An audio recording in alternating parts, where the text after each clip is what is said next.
점심시간이 찾아온 서울 광화문 광장에는 수많은 직장인이 쏟아져 나옵니다. 하지만 그들의 발걸음은 예전처럼 가볍지 않습니다.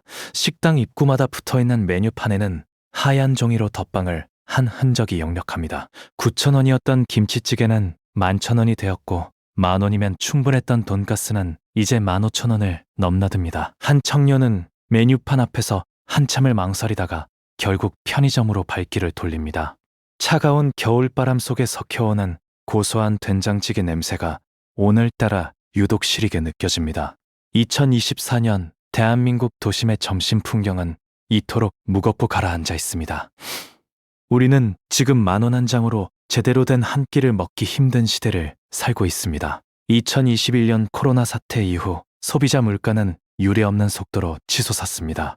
특히 외식 물가는 전체 물가 상승률을 훨씬 웃돌며 우리의 지갑을 위협하고 있습니다. 기록에 따르면 서민들의 대표 음식인 햄버거와 김밥의 가격 상승률은 이미 심리적 저지선을 넘어선 지 오래입니다. 사람들은 이를 두고 점심과 인플레이션의 합성어인 런치플레이션이라 부르기 시작했습니다. 하지만 우리가 지불하는 이 비싼 가격 뒤에는 식당 주인들도 차마 말하지 못한 처절한 생존 게임이 숨겨져 있었습니다. 새벽 4시 가락동 농수선물시장은 차가운 공기를 가르는 상인들의 거친 숨소리로 가득합니다. 배추 상자를 나르는 한 노인의 얼굴에는 깊은 주름만큼이나 무거운 수심이 서려 있습니다. 식당을 운영하는 사장님들은 매일 아침 도착하는 식자재 명세서를 확인하는 것이 두렵다고 말합니다. 불과 1년 전보다 2배 가까이 튄 식용유 가격과 널뛰는 채소값은 주방의 활기를 앗아갔습니다. 땀을 흘리며 요리를 하던 사장은 이제 손님보다 계산기를 두드리는 시간이 더 많아졌습니다. 직접 서빙에 나선 60대 사장의 구분 등 위로 고단한 삶의 무게가 내려앉습니다. 공식 발표에 의하면 현재 대한민국 외식업체의 매출액 대비 식자재비와 인건비 비중은 69.7%에 달합니다. 10,000원짜리 국밥 한 그릇을 팔아도 재료값과 사람값으로 7,000원이 나간다는 뜻입니다. 여기에 임대료와 전기료 그리고 가스비까지 더하면 사장의 손에 쥐어지는 돈은 쥐꼬리만 한 수준입니다. 특히 최저임금의 지속적인 상승은 인건비 부담을 임계점까지 끌어올렸습니다. 많은 자영업자가 인건비를 줄이기 위해 가족을 동원하거나 스스로 휴식 없는 노동을 선택하고 있습니다. 하지만 이런 눈물겨운 노력에도 불구하고 적자의 늪에서 벗어나기란 쉽지 않습니다. 매출이 반토막, 나도 가격을 내릴 수 없는 기이한 경제법칙이 이들을 더욱 벼랑 끝으로 몰아넣고 있습니다. 손님이 끊긴 텅 빈 식당에 홀로 앉아 시계를 바라보는 주인의 모습은 오늘날 자영업의 자화상입니다. 매출 전표는 나날이 줄어드는데 매달 똑같이 빠져나가는 임대료와 대출 이자 알림 문자는 무심하게 휴대폰을 울립니다. 주방의 불은 꺼져 있어도 식자재를 보관하는 냉장고는 쉼없이 윙윙거리며 전기료를 잡아먹습니다. 계약서에 적힌 고정된 금액들은 마치 움직일 수 없는 감옥처럼 사장의 숨통을 조여옵니다. 경제학에서는 이를 원가의 하방 경직성이라고 부릅니다.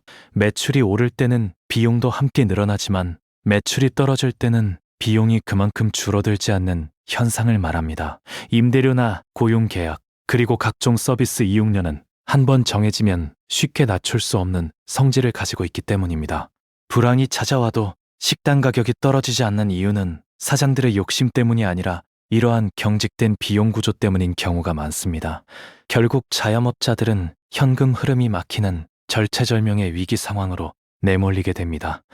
그런데 이런 극한의 상황에서 일부 기업들은 가격을 올리는 대신 더 교묘하고 위험한 선택을 하기도 합니다. 마트 진열대 앞에서 주스 성분표를 꼼꼼히 살피는 한 소비자의 눈매가 날카로워집니다. 예전보다 묽어진 소스의 농도를 느끼며 고개를 갸우뚱하는 손님들의 의심은 틀리지 않았습니다. 어떤 초코바는 비싼 코코아 버터 대신 값싼 팜유로 속을 채웠고 어떤 슈퍼마켓의 올리브 스프레드는 올리브 오일 함량을 절반으로 줄였습니다.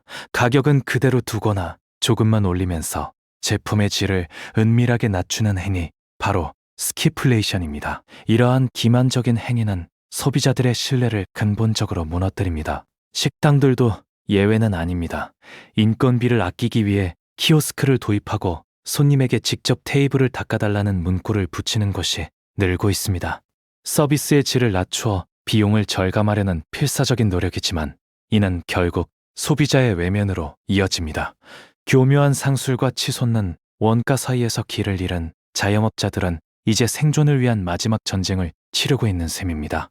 철거가 시작된 어느 식당에서는 뜯겨나가는 단판의 비명소리가 들립니다. 중고 주방기기 매매 단지에는 주인을 잃은 낡은 냉장고와 불판들이 산더미처럼 쌓여 있습니다. 폐업 신고를 마치고 관공서를 나오는 사장의 힘없는 그림자는 긴 여운을 남깁니다. 텅 빈 거리에 붙은 임대 문의 스티커들이 찬바람에 흔들리는 풍경은 대한민국 자영업의 현주소를 극명하게 보여줍니다. 한때는 한 가족의 희망이었던 창업 대출 서류는 이제 파쇄기 속에서 조용히 사라집니다. 현재 경기도를 포함한 전국의 음식점업은 심각한 위기경보 단계에 진입했습니다. 하루에도 수백 곳의 식당이 문을 닫고 고용원 없는 자영업자는 나날이 늘어만 갑니다. 과도한 배달앱 수수료와 프랜차이즈 가맹금 부담은 자영업자들의 마지막 남은 수익마저 앗아가고 있습니다. 폐업은 단순히 사업의 실패를 넘어 한 개인의 소득 단절과 사회적 소외로 이어집니다. 이 거대한 위기의 파도는 이제 식당을 넘어 소비자들의 식탁과 생활 방식까지 근본적으로 바꾸고 있습니다.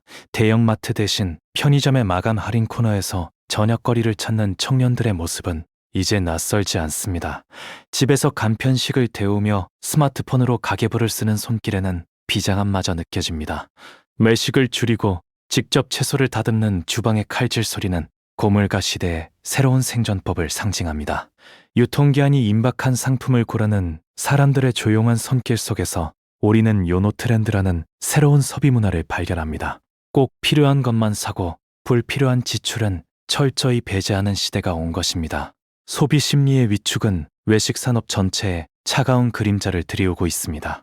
화려한 맛집 탐방 대신 가성비와 실속을 챙기는 사람들은 이제 기업형 슈퍼마켓이나 간편식 시장으로 발길을 옮깁니다. 진테크와 앱테크를 활용해 단돈 몇백 원이라도 아끼려는 절박함이 일상이 되었습니다. 하지만 이 위기를 기회로 바꾸기 위해 보이지 않는 곳에서 정책적 대안을 찾는 움직임도 시작되었습니다. 단순히 돈을 빌려주는 것을 넘어 자영업의 체질을 근본적으로 바꾸려는 시도들입니다.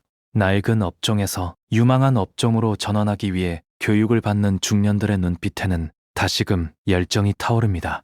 디지털 역량을 강화하기 위해 태블릿 PC 사용법을 익히는 상인들의 서툰 손가락 끝에는 생존을 향한 의지가 담겨 있습니다.